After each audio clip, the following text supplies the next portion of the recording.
Innovation Award winner given out by the Canadian Ethnic Media Association. I also co-host and co-produce the only online show in the world for dads and fathers that's sponsored by Dove Men Plus Care. As always, I'd like to say you're blessed, highly favored, a magnet for miracles, and a solution for someone's problem. Good morning, Ryan. 100 yard dash, 100-meter dash. Nice. Yes, yes. Hey, good to see you, Dr. Vibe.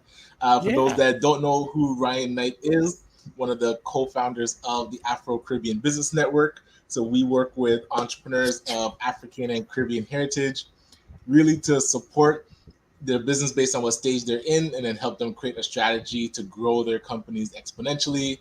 I am an entrepreneur myself. I run a company called Detailing Nights. So we provide mobile Yes. car cleaning, and we go to your house or to your office, clean your car on the spot without using water and our plant-based eco-friendly cleaning supplies. But what I'm most proud of is our youth entrepreneurship program.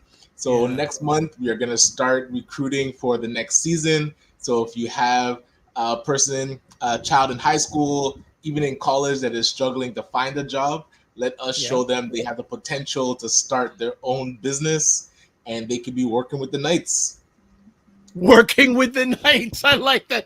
That sounds like a television series. Working with the Knights. I Ooh, like yeah, yeah, reality TV well, show. yeah, working with the Knights. I Oh, love that. I love that. yes. Well, before I like that working. We see we got creatives like crazy here. So we got a new television, new. So anyone wants to pick up some new content, working with the Knights. That's a new thing. That's a new thing. All right, So yes, yes. let's do our Monday morning tradition. This program or this episode of the Morning Vibe is sponsored by the McMillan Group, providing mortgage solutions one client at a time since 1999, buying, refinancing, or selling, or investing.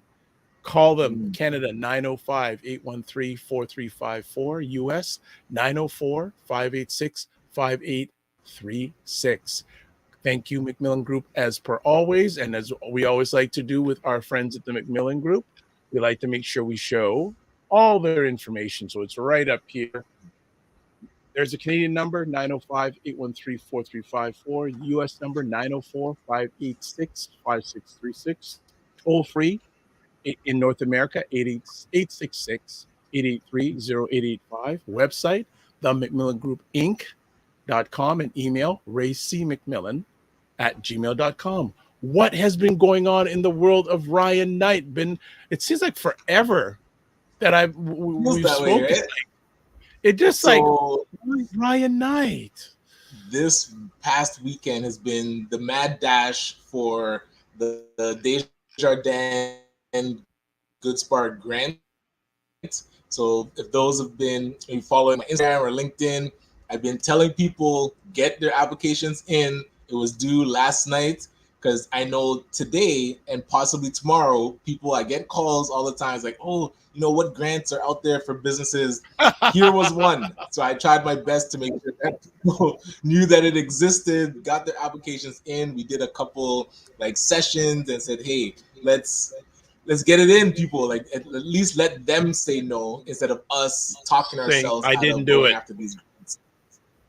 Okay. Exactly. So yeah, that was fun. Always fun to answer questions and support people doing their grants. Well, okay. And your internet is a little bit slow this morning, but we're gonna work it through. So and also a I big think thing that's just too, we like to talk the talk, but also walk the walk. So if people have been watching over the last few episodes, I said that Ryan and I would submit to Desjardins. We did that. yes. So it's in. We did that. We did. So it's done. So Yes. world, watch out. And we'll And see. just in And but case people still might have missed what we were talking about, so Desjardins was giving go away ahead. $20,000 as a grant, and they're going to be selecting 150 businesses to get $20,000 each. So yeah, Dr. Vibe and I said, hey, we do this show. We've been doing it for close to 2 years. So hey, let's put an Yeah, application and yeah, see if we can get some funding. yeah. Well, as always for me, I don't like to do like I'd rather do things with collaboration. And we always hear, well, we got to do collaboration. We got to do collaboration. So we did it. We did And it. we're gonna reach out to Desjardins directly and say like, hey, we'd love to be a partner. We can sponsor the show. I feel I didn't see a lot other people promoting the grant as much as we did, so that could be like our portfolio of execution to promote things that they're doing. Absolutely. So we'll definitely put that together. Absolutely. Yeah, we're going to work on that too. That angle, as they would say, angle also in regards to the promotion. So what else has been going on? I know it's got to be busy for a lot of Black entrepreneurs right now. Yeah, and gearing up for the Christmas season. So I feel like officially we're in the holiday season, and a lot of pop-ups are happening around the city. So definitely a lot of ways to spend the money in the Black community. We're doing our best to sponsor different pop-up shops. I know the Queens of Durham, no, the Black Queens of Durham had their pop-up shop recently. Oh, who else? There was one that just passed this. Oh, that was the one this weekend. Yeah, I think it was 2 days. One is coming up next week. I know Jamal, he's doing his with Empro Graphic. Also, the Canadian Black Owned Marketplace, they're doing a pop up next week. So, gonna try and get around to support and hey, go spend your money within the community, circulate the Black dollar. It's the best way to get your gifts for Christmas. So no excuses. There's definitely a lot of ways to shop Black this year. Okay, so we got some people chiming in. World Moss through your LinkedIn channel says Grand Rising. Fitnance IQ Cam, otherwise known as KSF EYL RWFQ, has signed in. Also, she says, I feel like you all need to provide a list of pop-ups in the Discord, please and thank you. Yeah, I like that idea. You make a spreadsheet. Yeah, like she wants to be the executive producer of this show. I didn't know if I've told you, but she wants to run things. The spot is vacant, so let's get her in. We have to go through an interview process, though. We just don't let anybody in, right? We just don't let anybody in. There's another grant, the Ripen one, where we can get support. That might be a way to get a producer, maybe. Right. Well, we'll talk about Ripen. Well, you know what? Let's talk about it. So Ripen is a resource that you can get post-secondary students on what they call projects from 2 to 8 weeks for a total of 80 hours. And I've been using that resource for the last maybe year and a half, 2 years. Mm-hmm. This year has been very interesting. So we're going to go down this path for a moment. We'll get our friend up in just a moment. But so earlier on this year, they stopped the program because they had run out of funding. They didn't say it outwardly, but I found on the back and they had run out of funding. But about in September, they said, oh, we're going to be opening up the program again. Bang, bang, bang, bang, bang. And also Fitnance says, and network events, LOL. Okay. And I don't know what you're saying. Is that so? To what? When you put a question like that, we don't know what you're talking about. So you got to be more detailed. So now the Ripen process is this. If you're a business and you want to apply, first you've got to provide your business number. Then you got to provide photo ID. Then you've got to provide, and then you've got to provide articles of incorporation. Then you've got to provide. It's just not a good process. It's not a user-friendly process. Right. And I said to myself, should I just turn away or should I keep on digging? So I eventually got approved, but I did have a chance to talk to their senior project manager last week. And I said, why is this process so ridiculous? And he said, like what changed? A number of companies, they said, were fraudulent, were using the service, and their funder required them to have this sort of authentication process. Yes, and I said, but it's ridiculous. It's like I said, it's got to be the third party vendor you have with this process. So they also now, so a week ago they sent me another. We have a new program called Advance Ontario, which you can get if you're an Ontario-based business. You can get the use of one project, which is one student for 2 to 20 hours once a year.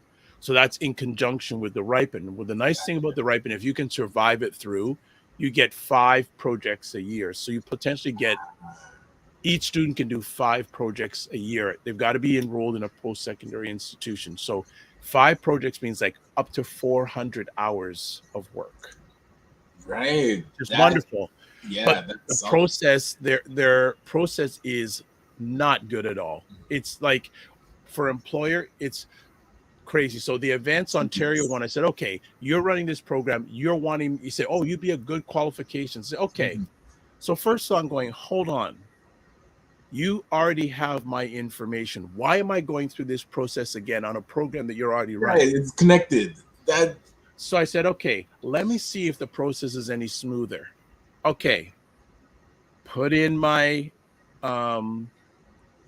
at my business number address. Then the software, like the previous one, asked me for a picture of myself. Okay. You already have some ID with a photo of me. Now you need a picture, which I can understand. Make sure the photo ID matches who you are. Okay. So I tried to do the picture of myself on my desktop computer. I get this message, cannot recognize your software. Yes. So I said, okay. I switch over to my phone. Okay. So it goes onto my phone and it's asking me, turn your head left, turn your head Come right. on. Mugshots? Not finished yet. Right. It took me an hour to get that picture done. Oh my goodness. So but they wouldn't let you upload a picture? That is not user friendly at all. Okay. So then when I get my picture process done, then it starts asking me for my business number. Okay, so I'm doing this just to see how crazy this is. Right. And you already have my information. You already have my information. So then they ask me for my articles of incorporation. I say, hold on a second. I don't have this stored on my phone. Now you have to go back. I'm not going. I said I stopped. I said after an hour and a half, I said I'm done. Nah, because that just becomes overly frustrating, and people just dismiss it. I'm done. I said I'm glad I got into the Ripen program. That's fine enough. That gives me more resources in the Advance Ontario, and yes, LOL, too much. Exactly. And I made the people aware Ripen. I just said. I said, after an hour and a half, I put in bold letters. I stopped. I said, do you think employers are going to have an hour and a half and the time and patience to do this? Now, on the students' end, if you sign up for the program, you've got to provide photo ID. Plus, you've got to provide proof that you're enrolled in a post-secondary institution. Oh boy. Okay. So, and a lot of students may or may not have that on hand. They got to dig for that. And I'm saying, really? Now, another interesting lens on this situation. For those who watch the Morning Vibe, I chatted with Manifa Brooks about this. Okay, and she said what they're asking for information-wise, they shouldn't be asking. So that's a breach of privacy, etc. And she looked, their third party who does all the verification, they hold on to your information for 3 years. Why? Yeah. Interesting. See how you have to read the terms and conditions? Because you won't realize it's a third party. Right. I'm not going to say the name of the third party they have doing the but she said she goes, you know me, Dr. Vibe, and she went deep digging into this. Ooh. She went deep digging and she said, do you want me to come on a call with you and tell them that what they're doing is just not right? Because, and I don't know if they realize this or not, but she said in Quebec, they can't do that process with the Quebec privacy laws. Okay. But then it should be somewhat similar up here too, because if that's not a good look. Not at all. And I've been able to get some resources from and I asked the students, what has the process been like? Mm-hmm. They're not fans. And both of these resources have used the program before, and they said, like, it was like one person, and I have a group of students that signed up to get into the program from September. Mm-hmm. Haven't heard anything back. right? So the lady I was You with, the go senior through the project, whole process and no, still they haven't even gone to back. the process yet. They just Oh, signed up. They got a basically an automated response say, basically, hey, you seem that you qualified the program, and we'll get back to you. September. It's now December. ay. Now I do hail up the product manager who I was speaking with, project manager, because she said, give me their names and give me their email addresses, and I'll email them directly and CC you. I said, fantastic. Yeah, but you see when it's like you have to have somebody on the inside to get things going and you have to advocate for them. It's Yeah, like I'm just going like, and I told these students from September, yeah, this program, and I'm exactly. making me, it's damaging my credibility, but they understand when I tell them what I'm doing, trying to do to get through, they go, says, Dr. Vibe, we appreciate you because you're fighting for us. We want to work with you. You're a really good guy. And so I want you to get experience. So who knows, but it's just not. So Ripen program, if you're willing to tolerate, if you're an employer to go through all those hoops. And when I spoke to the project manager, he goes, yeah, we've heard it from all these people. Said, okay, well, what are you doing about it? Yeah, exactly. So you hear the feedback, but you're not using it to improve the process. The A lot of process. times people they get stuck with, oh, now we have to do all of these things for compliance. And it's like people just have to suffer through it, or they'll say, like, well, then you won't get the support if you're not willing to go through the criteria that they put in front. Have no idea. No idea. So it was just. So if anyone wants to apply for the program, I would say get in contact with me and I'll tell you what you're going to have to do. Maybe your experience will be different than mine. But, and here's the funny thing. I got an email from them about 2 weeks ago saying, hey, we are looking to add on more programs, this and that. Can you please sign this letter of support? Okay. It makes it difficult to advocate for them. I'm going, hold on a second. You're and hey, you gotta ask. So I did tell the senior project manager, I said, you know what? You sent me this thing, I couldn't sign it. Yeah. Because I said I'd be rubber stamping all this. Exactly. No, I can't. I have to give myself some integrity. I said, no, I can't sign it. I said, I can't sign it. I can't sign it. Simple as that. So there you go. Anything else we're going to chat about? We're going to take a break, then we get our guests on because I wouldn't want to just introduce them and then go to a break. Anything else you want to chat about? Anything else that's going on? Well, one quick thing as you're talking about process and procedures. So there's the Ontario Raise Grant that is. Yes, I need to get that link from you because that's due in 2 days, isn't it? Well, it's due on the 8th. But I got to get that link from you today because I got to work on that. Yeah, this one, they're only going first come, first serve. So as soon as that money is done, then they're going to close it. I haven't seen it closed yet. One. So I got to carve some of that time with you again. We got to work on that. I was due today. Yeah, later today we should find time. Okay. I was going to make a big announcement about something that happened over the weekend, but I'm saying it would take away from our friend and all that. But something, if you follow the Dr. Vibe show, something big happened on Saturday, and something big happened on yesterday. And the thing that happened on Saturday is huge. So I close out the show with it. So people gotta watch, and I'd love to hear the news at the end. We'll see.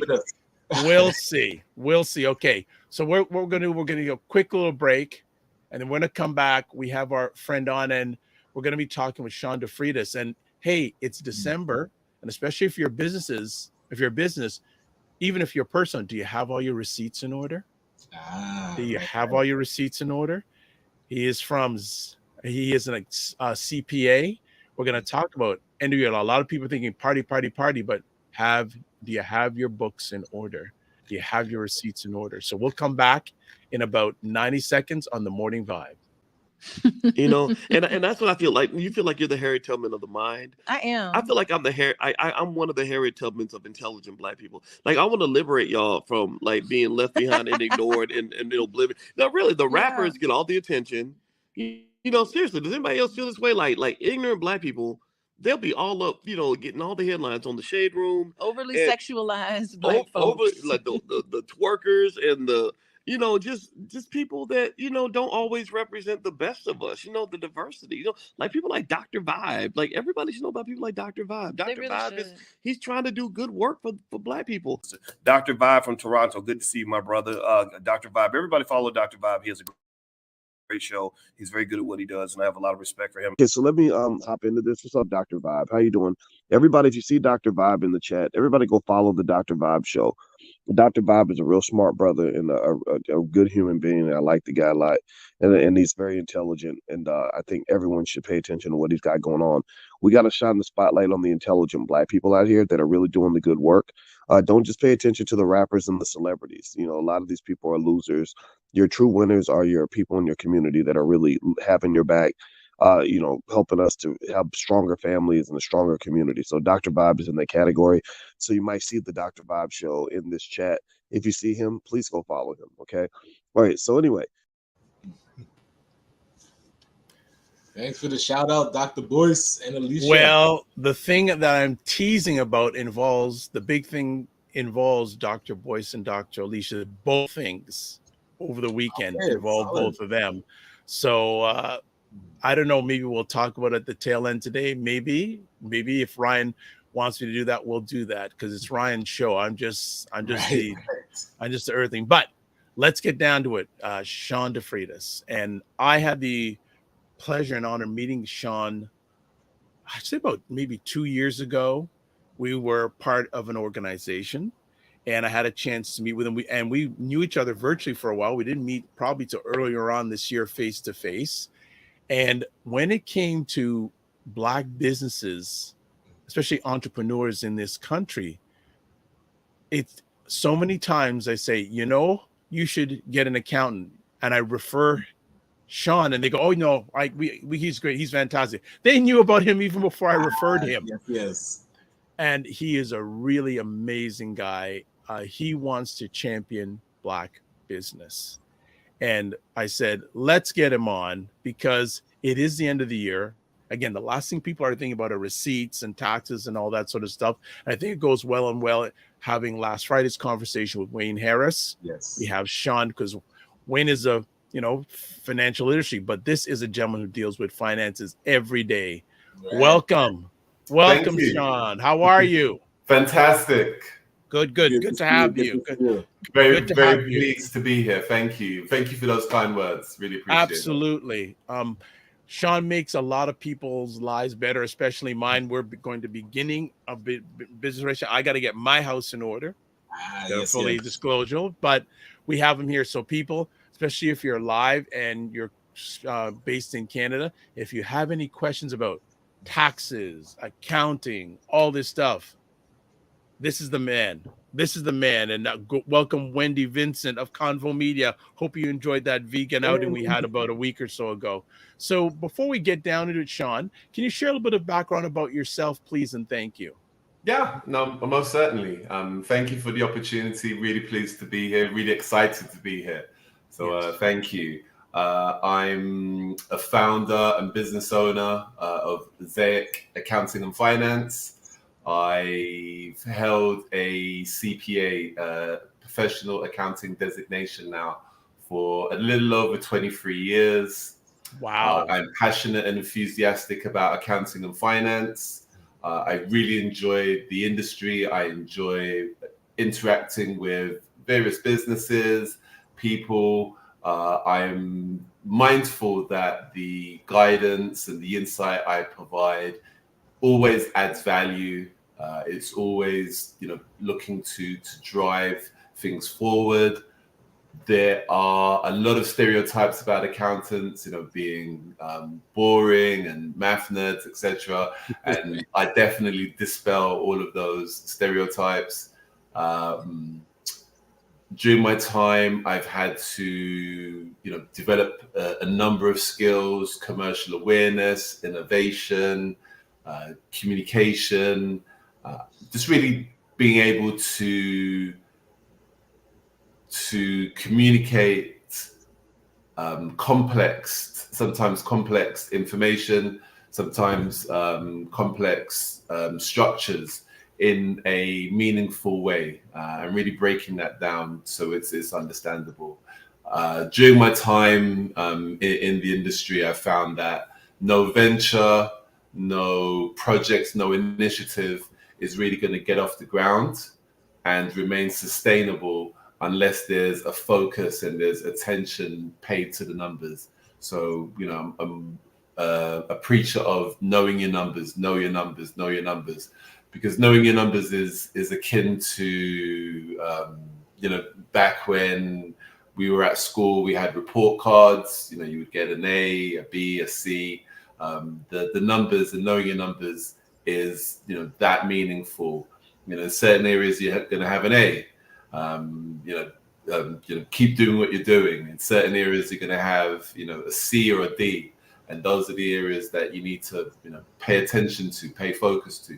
What is happening in those areas? Why you're not performing and meeting the standards that you had set for yourself. So yeah. So let me ask, what got you into accounting? Because let me be honest with you, Sean. I don't see too many brothers who are as passionate about accounting like you are. What my gateway was really wanting to get into business management, and I went to I'm a migrant. I've migrated and been in Canada now for the last 12 years.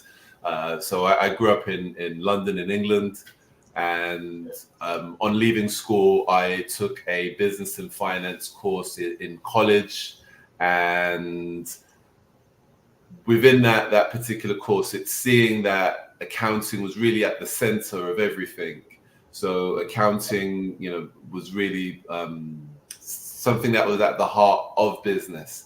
And then from there, being able to handle the concepts, debits, credits, balance sheets, profit and loss, and just really, kind of gravitating to that. So the gateway was wanting to get into business management, business ownership, and managing and leading businesses. That was the gateway. And then from the courses that I took, just really kind of gravitating towards the accounting side of things, and the seeing how that then impacted business, impacted decision making, impacted the overall direction and trajectory of business. Oh, interesting. And so I'm familiar with Sean because he's the accountant for ACBN with his colleague Shagun or Shalom. But I've never, like, you mentioned that you're from London, England, but we've never really talked about it. So curious, how old were you when you emigrated from London, and what was growing up overseas like? Growing up in London was amazing. So just a little bit of a kind of a history lesson, as it were, with Great Britain and their empire, their Commonwealth, where they went out, in the 1900s, and kind of I'm trying to find a PC way of putting it. It's invaded. I'm going to say it. Just call it for what it is. They went and invaded various countries across the world. So, India, Africa, the Caribbean, their hands and participation in the transatlantic slave trade. So, yeah, there's a number of Caribbean islands which they colonized. Jamaica, St. Lucia being one, and that's part of my heritage. Guyana, Barbados. There are a number of countries that they colonized. So after World War II, the country was decimated, and they needed labor to help them to build back up their infrastructure. So again, I'm not going to sugarcoat it. So they put out a lot of propaganda in the community in India and in the West Indies that the streets of London, Britain, were paved with gold. you should come. You know, we're gonna take you in. We're gonna look after you, and you know, again, the streets are paved with gold. You can earn your fortune. My parents were, you know, one of the ones who answered the call and migrated to Britain during the 60s, the early 60s. What they met there was very, very different. You know, in them trying to find housing in London was almost impossible. Landlords had signs in the windows of their property which said, "No blacks, no dogs, no Irish." So this is the reality that they met when they were there. But you know, the communities strived, they pulled together, they persevered, and they flourished. So yeah, you know, my parents met in the 60s, and I'm one of 4 siblings. But yeah, it was you know, difficult times for those who migrated. Sorry, they met in London or Yeah. Funny story, my parents actually met. My dad he was a lodger in one of my aunt's properties. So I'm guessing my mum, you know, came through the property and you know, attraction and That's so cool. All right. So let's just catch up on some comments here. Good morning. I spoke Wayne Harris's name. He is here. Good morning, gents. Fitnance IQ Cam says, "Hi, Sean. I'm excited for what you'll say." Dr. Tachi. Yes, Dr. Tachi, the host of Mediascope, the live show about media tech and pop culture that's online right here, right now. Wednesdays at 5 p.m. Eastern Time, Instagram, 6 p.m. Wednesdays, YouTube, Facebook, LinkedIn, and Twitch. And part of what I'm maybe say today or maybe say on Friday, yesterday involved Dr. Tachi. So she was involved on Saturday evening's big win and yesterday's big win. So we'll see. And maybe I'll ask Dr. Tachi to come on Friday morning to talk about. Maybe I'll do that. We'll see. Opal Inspire says, "Good morning, everyone." We already have a question out of the box for you, Sean. Fitness IQ Cam says, "Are you familiar with the tax rules in London as well?" Yeah, most definitely. Yeah. So how old were you when you came to Canada? 38. Okay, gotcha. So and then so you know, again, growing up in London was amazing. You know, amazing childhood, lots of great experiences. I grew up in an area, I grew up in North London in an area called Tottenham. Who also has a fantastic football team. Yes. Today, but we won't get into that. But yeah, so I grew up in Tottenham. It's one of these areas that would be defined as being economically challenged. I grew up in a working class, you know, with working class parents. You know, parents definitely worked hard. You know, strived, good values. You know, made sure we had a roof over our head. You know, food in our stomachs, clothes on our back. And definitely instilled, you know, kind of, I definitely think my work ethic and my drive definitely comes from my parents. You know, they were definitely workers. And yeah, you know, I'm very mindful of my kind of ancestry, my legacy, and wanting to do them proud. So yeah, excellent. Definitely excellent. Got a good work. Just before we go, a few things. We're doing a little bit of a broadcast on Instagram Live, so I want to shout out Halfway in the Sky Woman and Dr._Tachi. So Dr. Tachi's watching on this platform and also on Instagram Live, which is absolutely wonderful. A few other things didn't say it at the beginning because I went on a Vibe rant about Ripen. So please subscribe to the Dr. Vibe Show on YouTube. Subscribe, hit the notification button. Also subscribe to the Dr. Vibe Show on Facebook, LinkedIn, and Instagram. And also subscribe wherever Ryan is broadcasting, whether it's his own personal account or the ACBN. Also to advertise your business product or service on the Dr. Vibe Show or any of the platforms. Please email me dr.vibe at the drvibeshow.com. And also, as Ryan said earlier, Discord group. Join our Discord group. I'm gonna probably ask Sean a favor, right off. Just he didn't expect this, but Sean, would you be willing to maybe give maybe 10 tips for good tax preparation? Yeah. So we can do that offline, and if you could, I'll share it with our Discord group, which gives them Okay. another reason to join. Some 10 tax tips when it comes from Sean. And for those who are watching live on the replay, I've already shared out on whatever platform. And can't do it on you, Ryan's channels on his LinkedIn or YouTube, but on my platforms, if you want to have a question for Sean, I've already sent out his email address and contact information. Excellent. So it's there. So whether live on the replay, it's there. So yeah. So just want to get back to. I think we may have another question here from the audience.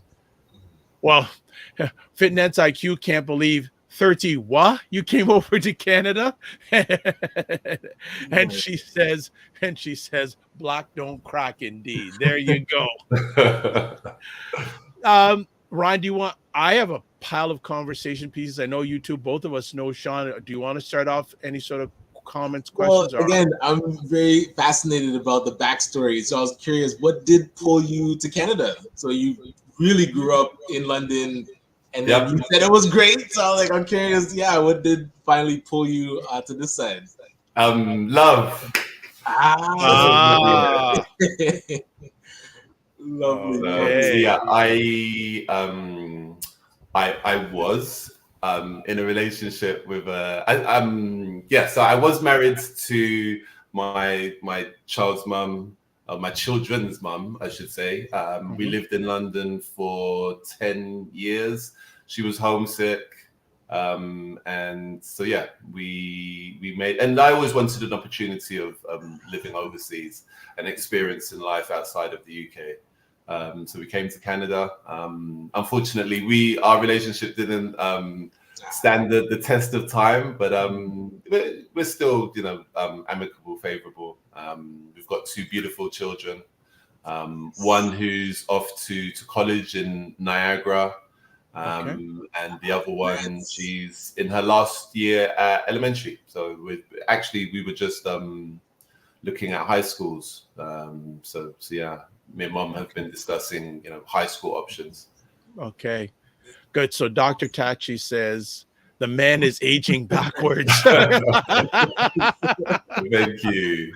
That's fantastic. And Scotian with the potion has joined on Instagram. Good stuff. The Energy Shack juice bar just jumped on Instagram. Man, people loving you. Sean says Sean is too thorough. I had to give him a follow on LinkedIn. There you go. He hasn't even talked about numbers yet. Yes. So here, thank you for sharing some of your backstory. Really appreciate that. Sean, especially over the last, especially post-pandemic, the number of Black businesses you have engaged with, I know has gone like this. Yeah. So my first question is, since the pandemic, give a really rough, how many conversations have you had with Black businesses in total? Approximately, because I knew a while back I asked you, and I know that's even higher now. So approximately, how many do you think you've spoken to since pandemic, approximately? In terms of individual businesses and business owners, it's got to be north of 350. Right. Holy. But and I have seen you're really involved with different organizations and their support of business owners. So I can see where, you're able to have a lot of those conversations. Yeah. But what are the trends that you're seeing in these conversations? Like, what are things that people are struggling with that you typically have to help business owners really get put in order properly? Yeah. So to talk on the positive, definitely the passion, enthusiasm to want to really take on business ownership, and really to step up and want to be a leader and to dominate within that particular field. So that's one of the positives. One of the challenges that I keep coming across, the recurring theme, is around pricing and really not sort of sitting down and really looking at this from a sort of real structured viewpoint. So yes, you've got to cover the cost of materials, but then you've got to also look at your fixed overheads. So if it is that you have a brick and mortar location, what does that entail? What does that involve? And look at all of those costs that are associated with that. But the big omission and the one trend and the recurring item is not building a salary for themselves into their pricing. So it's one of the things that I keep coming across, and it's one of the first things that we've got to sit down and dissect. Because ultimately, this business has to pay you. You have to earn a living from this business. You got to eat. Say that again? You got to eat. Absolutely. Well, it's interesting you say that, and I'm not going to bring up the person's name, but Sean, if I give you some description, I think you know who I'm talking about. There is a lady who works in the field of accessibility. Yep. You know who I'm talking about? Yep, I do. Okay. She had approached me a while back saying, "Oh, Dr. Vibe, I've got this opportunity to present in front of an organization, this, that's, and that." And I said, "Well, what are the circumstances?" She said, "Oh, well, the person they had can't make it and they want me." I said, "When is this presentation?" "Oh, it's in 3 days." Okay. And I say, "So how much do you normally how much you charge for your presentation?" She told me. I said, "Does that include the preparation time?" Yeah. No. I said, "How? What? You're only pricing yourself for being there. You should also take into account the time you have to prepare. You're picking up from somebody else." And I said, "Do they already have the presentation?" "Yes." "So then you've got to put yourself into their head." Yeah. And she goes, "Wow, I didn't realize that." So what I want to share with you about Sean is he's not just, debits and credits. He's looking at your whole business model. Absolutely. And there's a difference, and Mario Armstrong taught me this a long time ago. There's a difference between a sale and revenue. Absolutely. Right? Okay. You can make a sale, people, but you could lose money. Yep. Right? Go deeper on that. this bald head here, I want every sale you make, unless you have to lower your price and there's other benefits down the road, you should have money either to put in your bank account or to reinvest in the business or to pay you. Yeah, absolutely. Sean, if you want to add on that, I'd love you to. No, absolutely. It is one of the recurring themes that I'm coming across is just really the sitting down and really, breaking down that whole pricing component. And then from there, just really having a plan. It's, one of the first things that I come across, or one of the first things that I attempt to introduce when I'm meeting with business owners is to, yes, I want to understand what it is that you're doing, what you're up to, but I want to know where you plan to be. What's your vision, in 5 years? So, where are you going to be on the 31st of December, 2028, 2029? What does the business look like? How many employees do you have? Who are your customers? Where are you going to be from a location viewpoint? So really understanding that vision, and then from there we can then build a plan and put processes in place so that plan is actually materialized, and then you can measure yourself against that. You've now got something to challenge yourself against. So in 6 months' time, have you attained a particular milestone? Are you moving towards those particular milestones? And that's how you sort of really measure yourself. And you're able to move forward. All right. I got a question here. Ms. Hall, good to have you in from Alberta, asking Sean, do you work with sole props, corporations, or both? Apologies if you already mentioned this. He hasn't mentioned that, so it's a great question. Yep, no, it is. So yes, I absolutely work with sole props. I work with solopreneurs, entrepreneurs, small businesses. and medium-sized businesses. There you go. And she I think she's become a fan. He goes, he has a holistic approach. I like that. So contact him if you like that.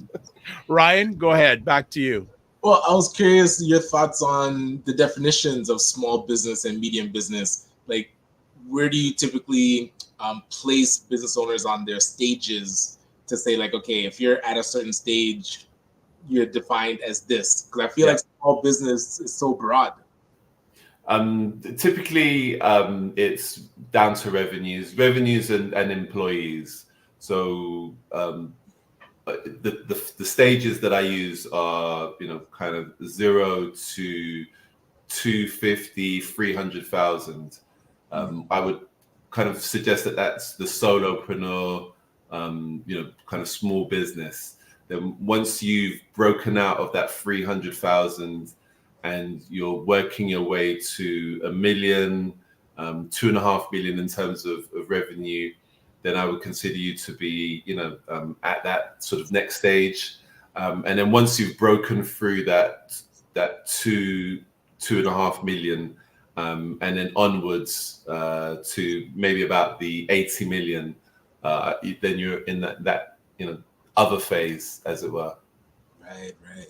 Okay, makes sense. All right. So Brian, I guess you're in that last category. Yeah, working towards it. I will claim that and accept it. Received. So Sean, through your lens, where do you see the state of Black business? Because you have a really important lens, the financial lens.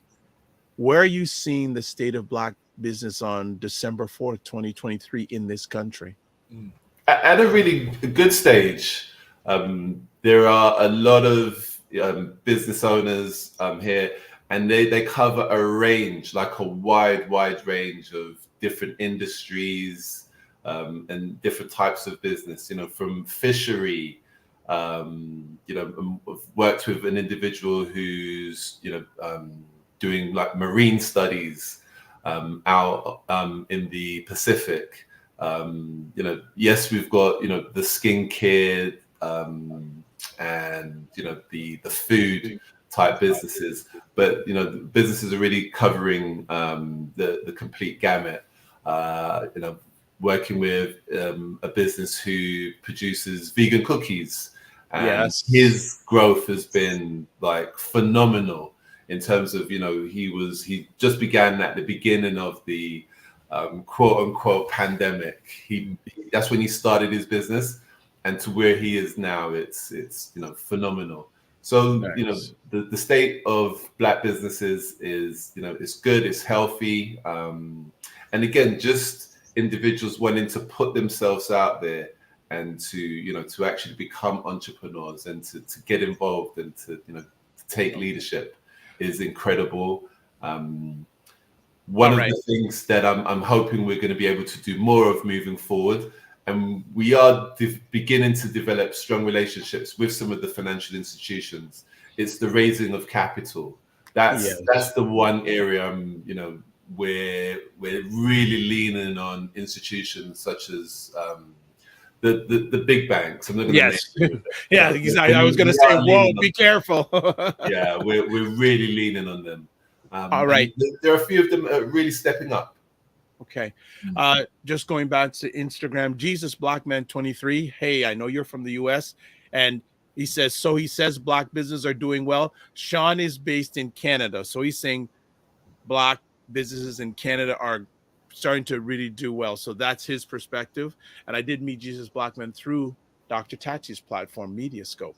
So he's saying that the only way Black businesses thrive is go Green Book. I don't know what Green Book 2.0 is, so I'll have to find out what that is. So there's some other questions about Sean had talked about paying yourself. So the question came in direct. It's like, how do you pay yourself as a business owner? Like, what are elements that are missing that's not allowing business owners to pay themselves? It's really setting out that the components within your pricing. So it's really setting things out and laying those foundations. So, for instance, if it is that your costs of materials, say the cost of you actually, producing that particular item are $5, you can sell X amount of those particular units. But you yourself, your salary should be somewhere in the region of you need, maybe 70, 80, 90,000 annually to live. Then you divide that across a month, and then you add that component into your monthly run rate, and then that's your price. And you can't go below that price because again you have to pay yourself. And then again, there's another thing I challenge business owners with as well. You shouldn't be trying to be the lowest price producer on the block. You should not be the lowest. Thank you. You have to look to other areas within your offering, quality, certain other attributes, but being the lowest price product on the block, that's not the strategy to use. Okay, so got a Dr. Tachi who's watching us on 2 different platforms, says Green Book was a concept that was a network of safe business for Black travelers to patronize during Jim Crow in the American South. Thank you.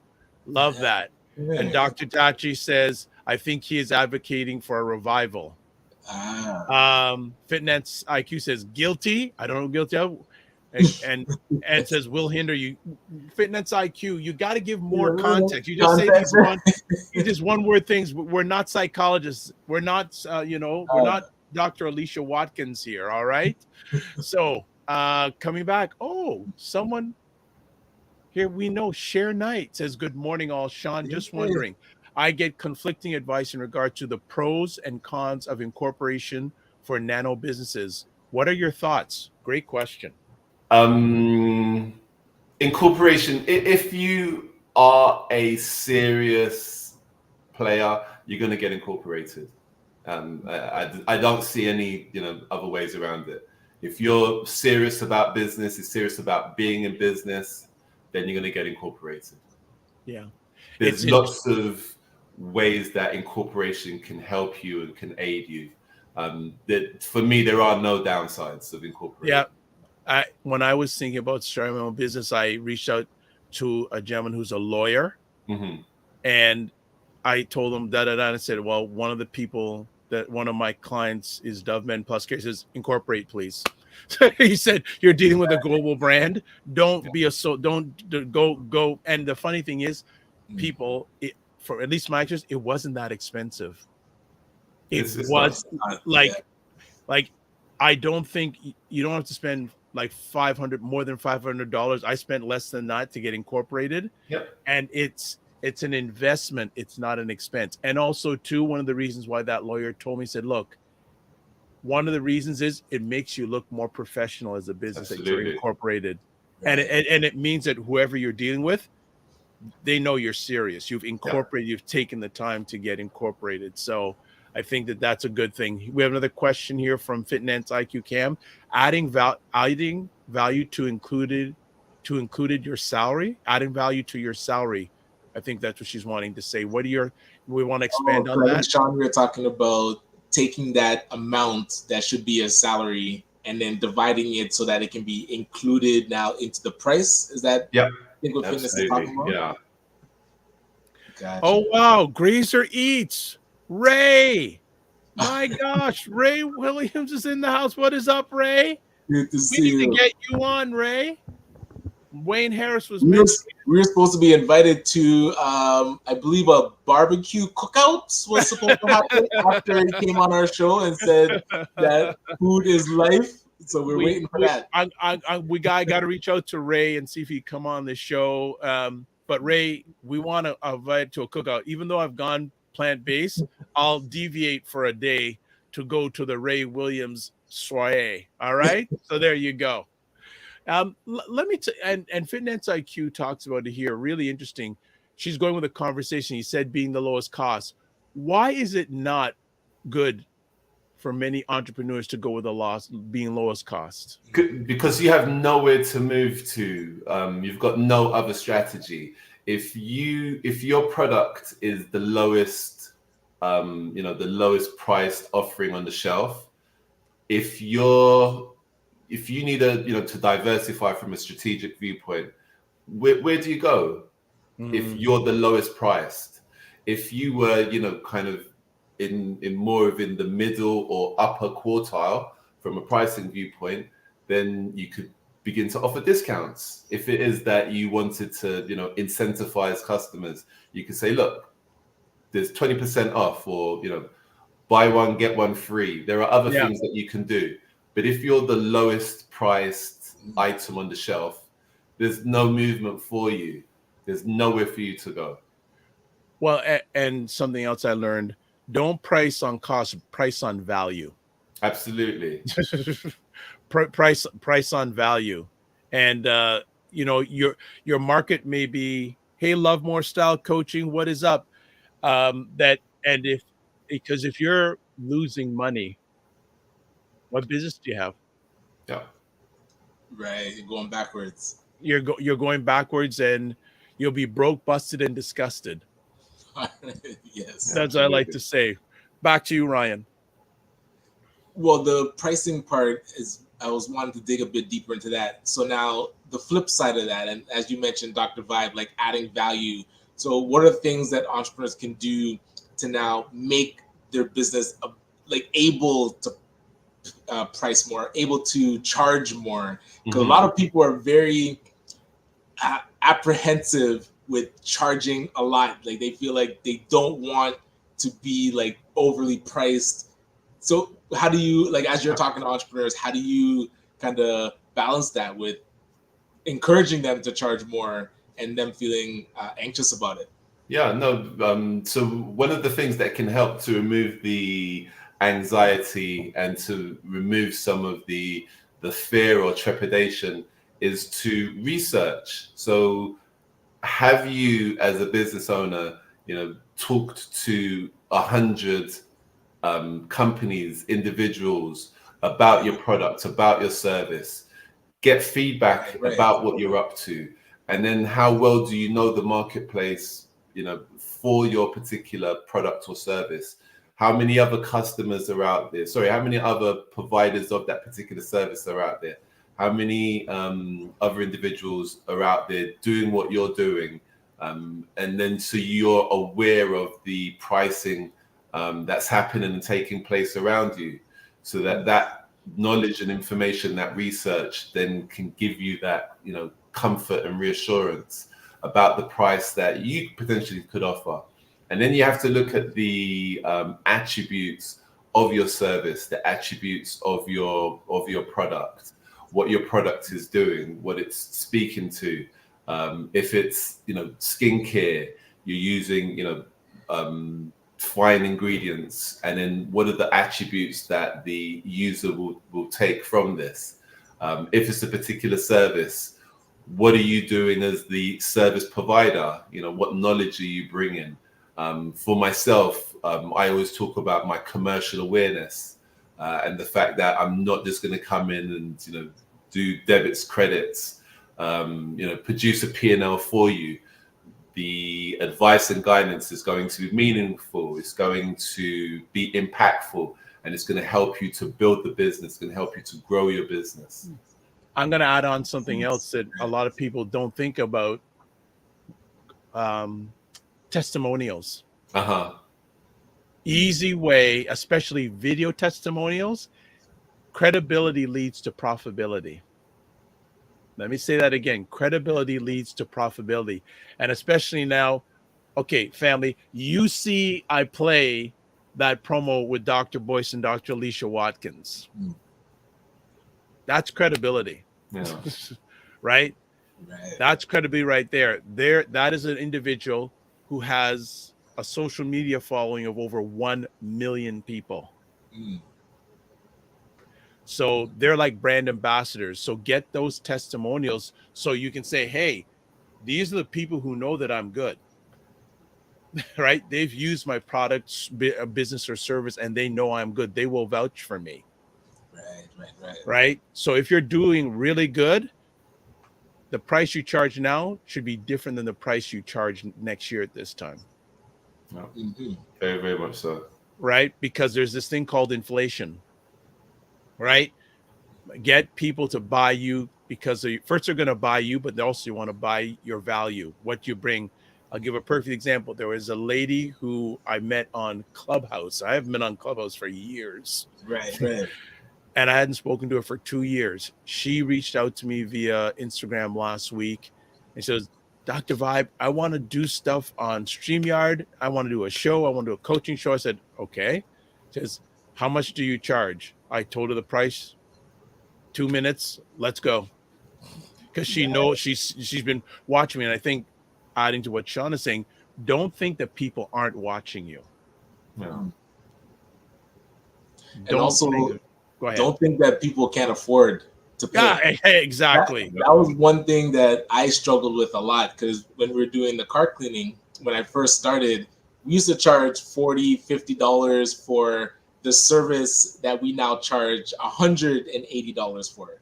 So that same value that, we added a couple stuff because we got better equipment, but the same effort and time, we used to be charged like $50. And at the end of the year, you realize, you've been going backwards. Like there's no money in the account. So you're really struggling.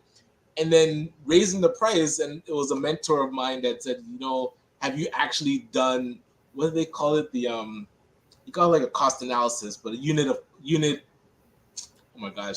economics of your business. Mm-hmm. And so breaking down everything that we're paying for, the time, that was the labor cost was not factored in at all.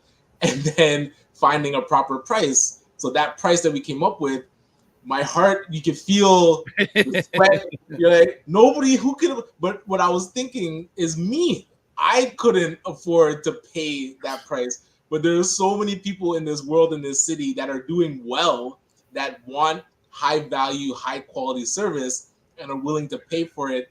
And even having low prices sometimes diminishes your credibility. Because people's like, if you're only charging $50, you can't be good.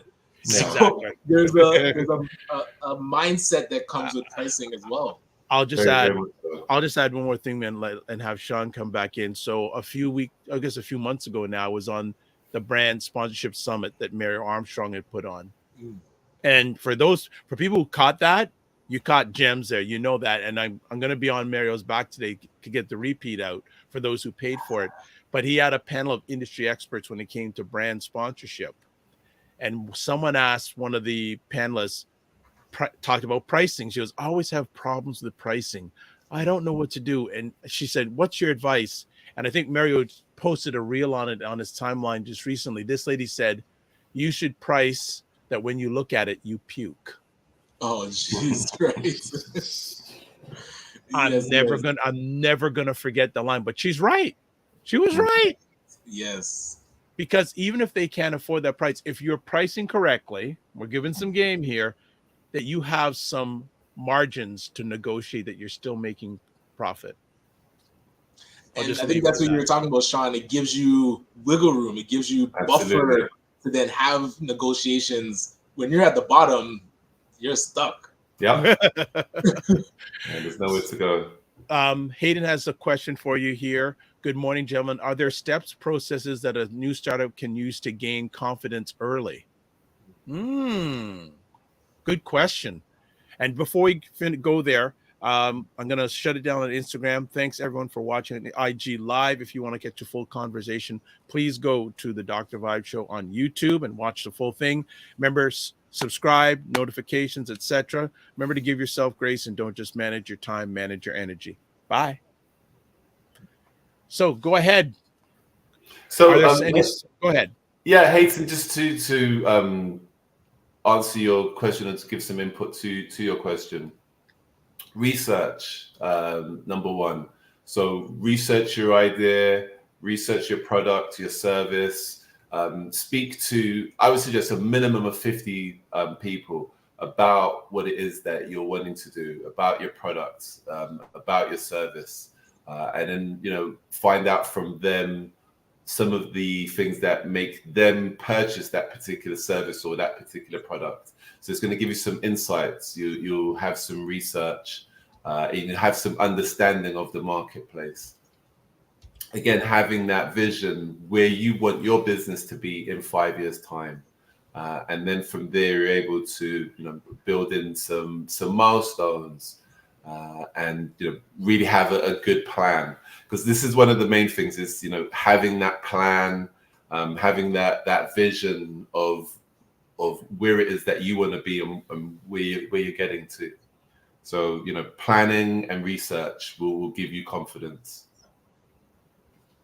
Excellent. Love that. Anything you want to add on that, Ryan? No, I'll add the next question. I was just curious, when now some people have their year end of December, some it's March, but planning for year end and as tax time's coming up. So that same, how do you start the business properly so that when year end comes, you're not scrambling? Like, what are some best practices that we can put in place? Put some processes in place. So definitely around good bookkeeping processes, some discipline around. So when you're starting out, you're not going to have a huge volume of, most businesses do not have a huge volume of transactions. You're going to have, a handful, 10, 20, 30 transactions that may happen in a month, or, over a couple of weeks. So there are tools that you can use, spreadsheets, that you can utilize to keep account and keep record of your expenses, keep track of your expenditure, keep track of your income, setting up a business bank account. Yes. Talk about that. Talk about that, please and thank you. Yeah, absolutely. Set up a business bank account. If it is that you can take your own monies and put those, and you can loan that money to the business. So for instance, you want to have, say for instance, $5,000 in the business. You can loan that $5,000 to the business. So there's some cash in the bank, in the business bank account, that you can use to, acquire materials, pay for services. But using that business bank account and having that separation from yourself is key. And it keeps things a lot easier and manageable for the business in terms of getting them ahead and being on top of its tax position. But the main thing is processes and discipline. There are a few free accounting softwares that's out there. Wave being one. Put that in place. And speak to a CPA. You'll be able to have some initial conversations with a CPA for free. Someone such as myself, you'll be able to interact with me for 15, maybe 30 minutes initially, free consultation, and utilize that. Get some insights, get some help and support. It's the fees that are charged are not exorbitant, and these fees will provide you with good insight and good direction, and it's going to pay for itself. Absolutely. A CPA, all professionals really should pay for themselves in terms of the advice, the guidance, and what they put into the business. Yeah. So it's really you investing in the business. All right. So some more comments here. Fitness IQ says, yes, I say that all the time. Business bank account. Yes. She goes, yes. Shanake Hall says, we sell largely based on our process, and the business and organizations that see value in our services and our past work usually don't have a problem with this. The market client will find the money to spend. Exactly. The market, the client will find money if they see value in it. Absolutely. The First Lady of ACBN, Miss Charmaine Hussey, good morning. She says, do you price to match competitors or compete against them? That's a great question. It is. Yeah. That's why she's the First Lady of ACBN. She's on fire. I would say it sort of depends on your strategy and where you are. So, ultimately, yes, you're going to be competing against, you are going to be competing against another business that's out there in the marketplace, but you're going to have to differentiate yourself in some way. prices can be one thing, but service offering, product offering is going to be another thing. Yeah, I think also too, that's and Sean said earlier, research. What are your competitors not doing? Hmm. Right? What are they not doing, and implement that in your product, service, or business offering, and say, "Wow, I didn't hear." And when they see your potential clients see what you're not doing, or what others aren't doing, and they go, "Wow!" Like the other day, I was talking to some people and say, "Like, how did you find this product and service?" And they go, "Oh, well, it was listed first on the internet. People are lazy." So even things like SEO, when someone Googles your company, do they see it first? In that, because if they don't, and they have to look, people are lazy, family. We're lazy. If we that first thing, they click on it, they see it, bang. Yeah, make it easy for them to buy. Make it easy. The easier it is for them, the better. And that's the same thing too with Sean and what he does. Maybe Mhm. initially you don't have all your books in order, but he's going to tell you what you need to do. The Very more much work you have to give to an accountant, the more money you're going to have to pay them. Right. Right? Yes, Because yes. I know Sean could give some horror stories of some clients that have brought some stuff to him, and I'm sure I know Sean don't cuss that often, but I'm sure there's times he's wanted to cuss. Right. That's Oh, good. there's good stuff. So I know, Sean, you got stuff to get to. Any final thoughts you'd like to share with us? And yeah, I would like offline. I'd love you to come up with some we can put with our Discord family. But any last things you'd like to share with us today? Yeah, I'll definitely put together the 10 tax tips for Yeah. businesses. The one takeaway I'd like to kind of impart or to leave everyone with is planning. Do you have one? Mhm. If not, you got to create one. Create a plan. Where 2024 is on our doorstep. What is your plan for 2024? What does January, February, March look like for you? And what will the activities you do during those first 3 months, how that drive the remaining 9 months? So set a plan. What's going to happen in January, February, March, April, May, June, July. And you should be able to kind of have a fairly firm idea of what's going to happen, the different events, the different trade shows you're going to participate in, the various conferences, have an understanding of some of the activities that your clients are going to engage in during that time and how that potentially will impact you and what you're up to. So having a plan, setting a budget, setting a forecast, and then challenging yourself. Don't just set something that's easily attainable. Stretch yourself with your budget, stretch yourself with your forecast, really challenge yourself. It's that age-old saying of shooting for the stars, and then you'll land on the moon. So There you go. Any last comments, Ryan? No, I always appreciate getting to have conversation with you, Sean. Looking forward to our year end and taxes, all the joys of numbers and receipts. So we shall definitely talk with you soon. And Yeah. people, make sure his email is there. He's very forthcoming with his time and just having those initial consultations. So don't take advantage of it because it's great information. I have helped some of the same entrepreneurs that Sean has helped. And whenever I mention, even if I mention Sean's name the first time, they've heard about them, or the ones that are working with it, he's fantastic.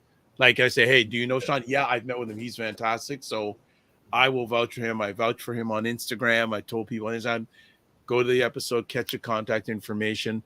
And even I've set up a client meeting for him this Thursday with someone. And I'm speaking. It's going to be a really good thing. And again, you can see that Sean gives a whole look at your business. He just doesn't do your taxes. Let's take a look at the whole thing. And how does that, does that fit your goal, dream, and desire? And what do you need to do, especially numbers wise, to hit your goal, dream, and desire? And one final question. I was curious. Somebody was asking, do you recommend having an accountant do your bookkeeping, or should you have like an a bookkeeper in-house and then they give the info to the accountant? It depends on the circumstances, but for the more part, I would suggest that, utilizing a bookkeeper. But to some degree, in the initial stages, I would challenge a business owner to do it themselves, because you're going to understand where every dollar goes. So you're going to challenge yourself. Why did I spend that $100 here? Why did I spend that $500 there? Did I obtain good value for the money that I spent? So initially, whilst you don't have hundreds and hundreds of transactions, do it yourself. You're going to get to understand where your monies are going, because you want to really know where every dollar that's leaving the business, where it's going to, what you spent that dollar on, and did you obtain value for money from that? And setting aside, a Sunday morning, Saturday morning. Yeah, put in spending, an hour, 90 minutes looking at your numbers. It's going to keep you on top of what's going on. Yeah, I think that's really important, knowing your numbers. And it's interesting. Again, it's an old show, but it was a great show. And I remember a few years ago sharing with Ryan, there was a show called The Prophet. Mm-hmm. The replays of that are still worth watching. Yes, and it was hosted by a gentleman named Marcus Lemonis. He owns a company. Well, he owns a number of companies, but the major one, there's a chain he owns in the United States called Camping World, which is outdoor, sort of like outdoor stuff. And the show The Prophet, and I'm going to highly recommend this. If you go on YouTube and watch repeat episodes, he would go into people, entrepreneurs and business would send them ideas saying, hey, we need help. Right. So he would come in and he would evaluate the businesses. And this show was on for 4 or 5 seasons. And it was incredible how many times people's books were not in order. Mm-hmm. It was mind blowing, and going, don't people watch this show? Don't they know he's going to be looking for this? Yes. And he would put his money where his mouth is, because he would say, hey, this is what it's going to take to fix your business, invest in them, and then turn the ship around. He would say he would put in whatever amount of money for whatever, but he said he was 100% in control. Right. Yes. Even if you put 20% in, he was 100% in control. Yeah. And another cool thing, he did his agreements on a handshake. Yes. He did it on a handshake. Definitely worth checking out. Yeah, so highly recommend it. Marcus Lemonis, The Prophet. Okay, and a few last things here. Ryan, Fitness IQ Cam liked your last question. Wayne Harris said, good morning, all. I had to step away, but I'm catching up now. Loving the convo. Wayne, if you want an introduction to Sean, I think you would be great with each other. I think we're building up a panel. We got to have the Wayne Harris, the Sean, the Ray McMillan, and the Roger Dundas. Woo! Oh, my gosh. Wayne brings up a good final point. Zeller said the lowest price is the law, and they were killed by Walmart. Do not participate. Do not participate in the race to the price bottom. Good thing to end off with. Good thing to end off. All right, Sean, to you and your family, don't just manage your time, manage your energy. Remember to give yourselves grace. And we're going to be chatting, maybe not today, but definitely later on this week. So thanks again for all your time. You're welcome. Thank you. Thanks for the opportunity. Always a pleasure. You're open to come back anytime. I think we may ask you out back periodically, just give some tips and things for our audience. All right? Yeah, I'd love that. Take care. Yeah, bye-bye. Thank you. All right. Excellent. Great stuff. See, Sean's everywhere. Ryan knows him. I know him. A lot of there's so many entrepreneurs that I speak with that know Sean. And I go, how does he keep up? I know there's a lot of over 300 conversations. That's a lot of consultation. But that shows his commitment to seeing Black business succeed. Yeah, absolutely. Yeah, I love seeing that. All right. So stop teasing, man. What's the big news? You know what? I'm not going to do know what the news is. I'm not going to do it till Friday. The reason being is I'm going to see if she's watching. I'm going to ask Dr. Tachi to come on with me because she was involved in it. Oh, Partially. gotcha. Okay. I'll nice. see, and I know I don't know. I know we have a guest on Friday, but even if I'm going to put out there to see if Dr. Tachi can jump in for the first part of. Oh, you won't be here. You'll be walking. Oh, for the first part, do it at the end. We can do it at the end. No. Yeah, yeah, we can do it at Yeah, the. Dr. Tachi can come. That's good. Yeah, but whether she comes or not, I got a big announcement about the Dr. Vibe show getting to the next level. We're gonna have that on Friday, and I may see if I can get the person, one of the two, at least one or both the people involved. Oh, so Friday we have Laura Scarlett. Right. So I still need to get her bio. Okay, I will touch base with her to get that. Yeah. So set up a little bit about Laura Scarlett, about her. Tell us a little bit about her. She's the one we met at the Toronto Business Summit, and she was talking about using AI to amplify LinkedIn. And then as we started working together, learned more about her history, a big advocate for mental health and really being a powerhouse woman in the mortgage world. Now she's an investor. So a lot of backstory, but she's definitely killing it on LinkedIn. I think she has over 30,000 connections and followers on LinkedIn, which is the max. So you can't have more than 30,000 connections. So I thought I was LinkedIn. Yeah, I was like aggressive on LinkedIn, but then you see a person doing it at another level, and she did workshops to teach us how to improve what we're doing and using AI to automate it too. Fitness IQ Cat says, "Watcha," and Dr. Chachi says she can come on. So, solid. So Ryan, okay. So, do you want that for the end of the conversation then on Friday? No, the people want to hear. I've been following, so I heard a bit of the news. So, if Dr. Tachi can come on in the morning, that'd be great. Well, do you want it? We want to make this announcement at the beginning or the end? It's up to when Dr. Tachi is available. If she's available at the beginning, do it then. If at the end, do it then. Yeah, she says she can come on. And I've actually got to chat with you, Dr. Tachi. There's some more stuff I got to share with Dr. Tachi. She doesn't know about it, which is interesting. Look at this. Fitness IQ. Make it now? No. Sorry. No, we're not. Yes. Well, okay. So, Dr. Tachi, what do you want to do? Do you want to come on now or do you want to wait till Friday?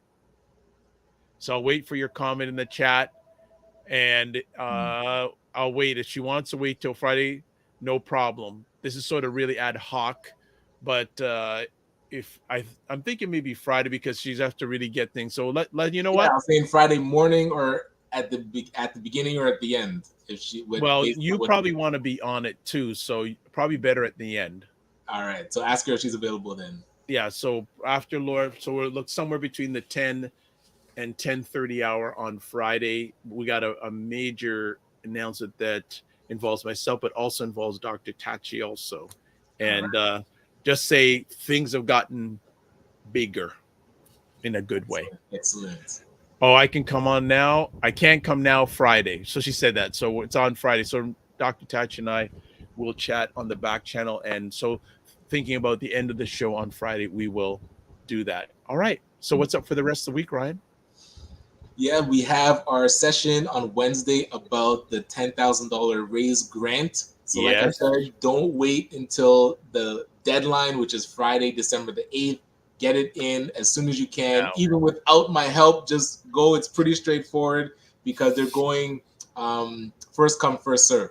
So once that money is spent, they're going to close the application, and we would have missed another $10,000 that can potentially. Yes. We got to make that potentially, right? It just potentially. You definitely will miss it if you do not apply. So that is 100% guaranteed. If you don't apply, you will miss that money. You won't get it. Let's get it in. Anything else up for the week? No, it's pretty quiet. Gonna just be preparing for Christmas season. Gotta start creating some offers that people can buy as gifts, gift certificates and different strategic ways to prepare and support the business. So that's gonna be exciting. But yeah, what about yourself? Anything? Well, today I'm hoping to meet with you Yes, yes. We want to get in that application in. Also, usual coaching session for training coaches tonight, and then tomorrow I'm doing a training for someone who wants to launch a live show. Oh, actually, another thing, family, as it goes on, I am going to be producing. Looks like I'm going to be producing a brand new show on Dr. Tachi's Indie Soup Media. Very cool. Okay. And actually, there's potential of me producing 2 shows on that platform Nice. coming up. So one looks like it's in the works, having a conversation with the participants this week. Mhm. And yeah, so and it's semi quiet, but it's a nice pace, and also just getting ready for next year. I'm already end of year's already done, just getting ready for next year, and just doing some reflection, but also forecasting, Excellent. and No, also that's solid.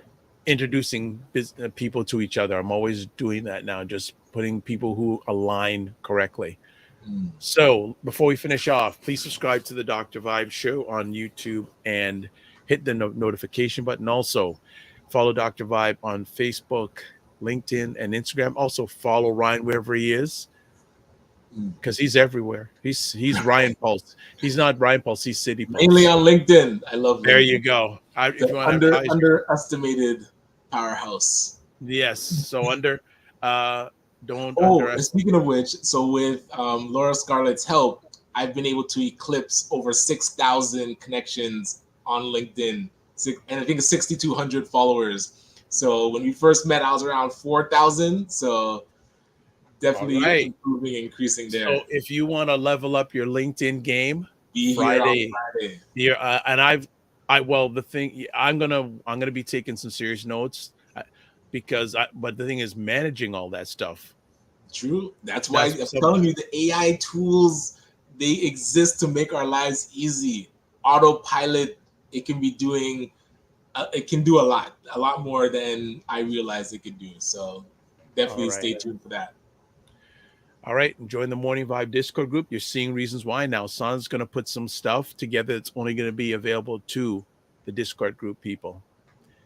And Brian, I apologize because I'm speaking. I should have put your name too. Sorry. Yeah, so, I'm still in training, so it's all good. Stop it. Stop it. You're on. Get my promotion soon. Yes, so you can watch replays of this on the Dr. Vibe Show on YouTube and Facebook.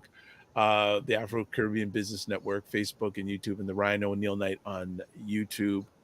And can't do LinkedIn because we can't broadcast twice on LinkedIn, so YouTube. But Ryan is broadcasting on his YouTube channel, and also follow him on YouTube also.